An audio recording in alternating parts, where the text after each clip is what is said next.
Welcome back to Black Clover Anime Review episode number 37. Yep. Starring the 87th episode of the anime, Formation of the Royal Knights, and the 208th chapter of the manga. Yep, I had to look up and see exactly what was adapted from these two chapters because that's the thing with one of the two chapters basically adapted for this episode is that they don't adapt very much of it. I mean, like, in the case about 2 episodes back, all they adapted was just like 3 pages, or pages like 3 through 5. Last week's chapter, actually, this is the third chapter in a row they basically covered, third episode in a row where they covered basically the actual stuff itself. This one covers the last 9 pages of chapter 133. Because our last week did was cover 1 page.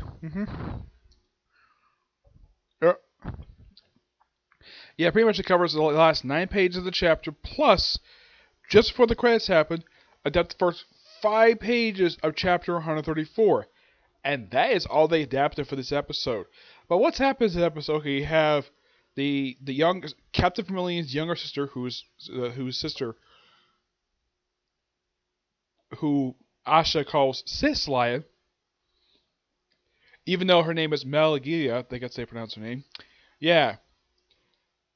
I think Noel should explain to her that he probably calls her that out of fear and respect for her. And plus, she's just a big woman. No, not in size per se, more like the fact she's really tall. Yep. So she takes Asha, Noel, and Luck. And apparently Manga basically didn't make it. It said it was one other person. Okay, it can't be Fenrir. They don't know who it is until they get there. And of course, then she just says, "Oh yeah, they passed the road nice to him, and here's some alcohol for you." And Vanessa wants to drink it because, well, there is something though that, well, and Vanessa's like, "Hey, if you don't want, can I drink it?" Because she constantly drinks. She'll drink any type of alcohol. And I'm sure that Captain Vermilion is like, "Why are you in your underwear for?" I don't know why she doesn't ask it, like, Vanessa, I'm sure she probably has her name, like, "You, witch girl, why are you in your underwear?" Yeah, and the Black Bull is no problem with it. And they're brought to the Tower of Hope, which is where, apparently this is the swearing-in ceremony of the Royal Knights. And, like, so pretty much everybody's shown there. Everybody who survived, including, like, well, the captain of the Aqua Deer, who decided to take the entrance exam. Heck, even one of his subordinates, who was on the same team as, I believe, was Fenrir's brother. I don't remember her name. I know she's from Aqua Deer. So, she's made part of the team. Basically, Aqua Deer got 2 people. I remember, like, the Crimson Dawn, they had, like, 4 people. And apparently, Black Bull's got 4 people. And I was like, 1, 2, 3. Where's the 4th one? And of course, it's Captain Vermilion thing. This.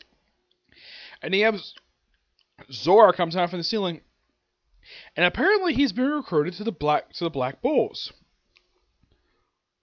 for some reason. Apparently, he says he got through the back door, and of course, there's a little thing in Japanese says, yeah, basically she got the back door as well because she was appointed to the squad by her brother. And I'll get to about talk about brother in a minute. And of course, and after talking to like Zora, apparently everyone went off screen to change their royal robes, and we see the robes. They look fantastic, and everybody gets trying to buy. Asha pretty much like, "What the heck is this? Why am I so why am my outfit so short?" And Captain Brilliant is like, she says, "Yeah, we basically ran low on material because we had new members." Like, what? Who are new members? Like one person he's the guy who creates the portals for the Wizard King. He's there. And you have somebody, I don't remember this guy's name. He apparently is a first-class knight. And then the third person, now, it's also really Captain Vermilion. She is the captain of the Royal Knights. Because, well, Royal Knights, and she's royalty. And she's hot. Yep. Not just by the fact she can shoot fire out of her hands, but she's smoking hot. Yep. And then we have Captain Silva shows up, says, yep, he's part of the squad too. Didn't have to take the exam. And apparently he was asked by the king as for which one. It was Wizard King of the Clover Kingdom. My guess is it's probably the King of Clover Kingdom probably asked him. And speaking of the King of Clover Kingdom, there he is. Just once right. and then Captain Billy, she's like, and she addressed him by his full name. And he's like, no one's ever addressed him by my full name before. And of course, kind of steals her thunder. Is like, good luck. We don't lose everything but victory. And Asha basically asks, like, okay, since they're all sworn in as royal knights, like, he asks a very good question. This is commented by the king, by the king in the Clover Kingdom. He says, Asha, like, hey, where's the hideout for the Eye of Midnight Sun? And he comments, so, like I said, good question for a peasant, but yeah, he's about to tell him, and of course, Captain Billy wants to get steals his glory, and she basically tells it's like in this like Genos region. It's like this. It looks like a floating castle that they're in, and this is pretty much their base operations. And of course, it's sort of recap basically about the Midnight Sun, basically like their members, like Lassant and his in the Eye. She apparently doesn't mention the fact that Yumi killed the Beast One, who's in the dub is by Patrick Stoltz. Fauna was basically freed of her brainwashing via destroying that diamond in the middle of the forehead, leaving only the copy magician, and the leader left, and the crazy scientist lady, which they don't mention in this episode for some reason, despite the fact she's a member of the group. Of course, they also mention about the battle in the royal capital, and of course, they also have a brief flashback of those two prisoners that were captured during the royal capital arc, which Asha was the one basically just tapped the hilt of his, I would say the top part of his sword, where the end of his hands are, to have a forehead, because anti-magic sword, so frees them of a spell that they've casted to people who look in their memories. Interesting tactic for a group. I gotta say, a very smart one too. But they didn't depend upon anti-magic. Nope. Let's see what else.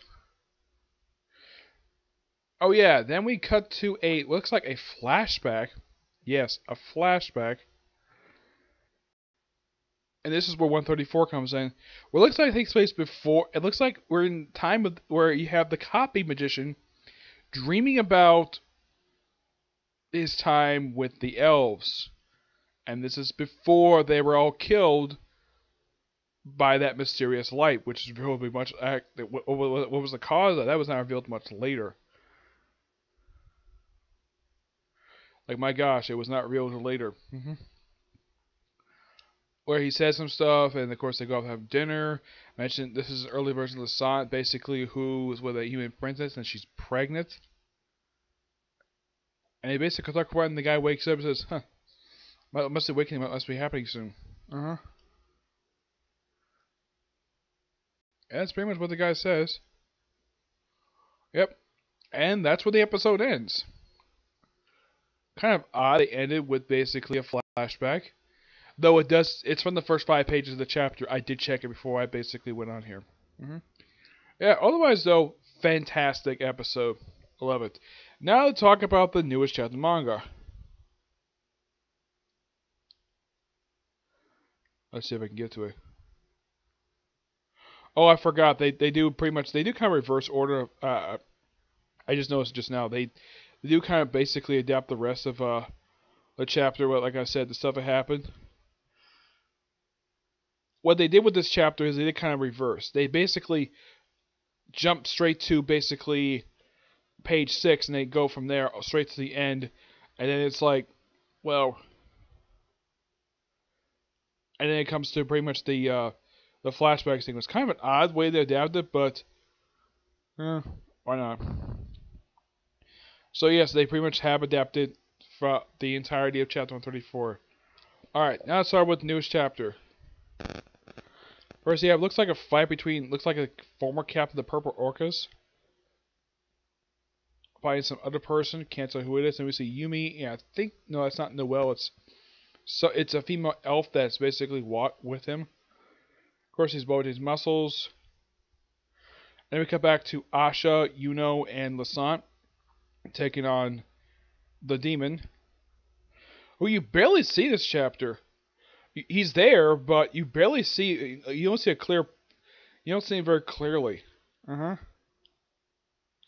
Yeah, of course, Asha goes to black Asha mode and basically slices at him again. And creates this very weird, and this, of course, this weird fleas pop up. Yeah, the demon crates. Asha slices at them. Yeah. And the first Wizard King, basically, him and Nero are basically, but sort of basically commenting basically Asha's string how they're impressed by him. And then, drags out this sword out of the blue. This wing creation magic, Spirits of Zephyr, this long ass sword. I mean, look at this thing, it's long. I know you get a glare, but yeah.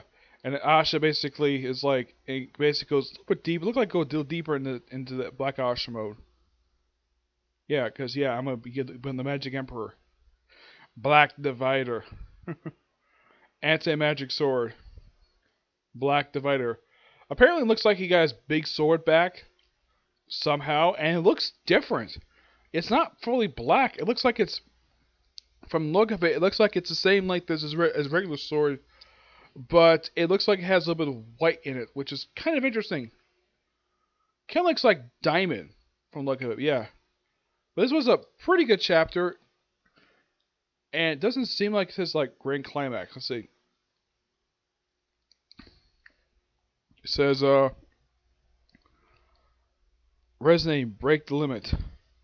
Yeah, I'm gonna give this chapter fully a 9 out of 10. Pretty good chapter, though it had a very odd start to it, having one guy who, looking at the guy, this is the former captain of the Purple Orcas. And we see some random person. We see for like 2 pages. We see Yumi for like 2 pages, and then we straight to Asha. This chapter felt very quick, but yeah, it looks like it's progressing this fight pretty well. This fight's only going for 2 chapters now. Actually, this is just resuming the fight between Asha and the Black Demon. Yeah, so that's it for this particular view. Stay tuned for my comic corner, which I'm gonna do next. Okay, produce the next view. Bye.